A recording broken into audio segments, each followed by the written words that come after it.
Hi అండి. మీలో గుడ్డు కూర ఎంతమందికి ఇష్టం? నాకైతే చిన్నప్పుడు చాలా ఇష్టంగా ఉండేది గుడ్డు కూర అంటే.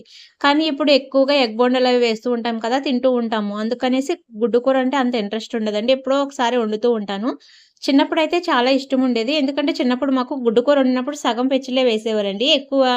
ఎందుకంటే ఇంట్లో ఎక్కువ ఫ్యామిలీ ఉండేవాళ్ళము. జాయింట్ ఫ్యామిలీ ఉండేదండి. మా పిన్ని వాళ్ళు, మేము, ఇంకా మా నానమ్మ వాళ్ళు మొత్తం అందరం కలిసి ఉండేవాళ్ళము. అందరం కలిపి ఒక 20 మంది వరకు ఉండేవాళ్ళము. అంతమందికి గుడ్డు కూర వండితే సగం సగం పెచ్చులేసి పెట్టేవారండి చిన్నప్పుడును. అందుకని అప్పుడు చాలా ఇష్టముండేది.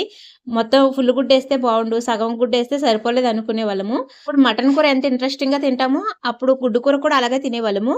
అప్పుడు గుడ్డు కూర కూడా చేసినప్పుడు చాలా టేస్టీగా ఉండేదండి. అప్పుడు టమాటాలు కూడా ఉండేవి కాదు. ఓన్లీ గిన్నెడు ఆనియన్స్ కట్ జేసి, మా నానమ్మ కట్టెల పొయ్యి మీద ఈ గొడ్డు కూర వండితే చాలా టేస్టీగా ఉండేది. తినే కొద్దీ తినాలనిపిచ్చిదండి. అంత టేస్టీగా ఉంటుంది.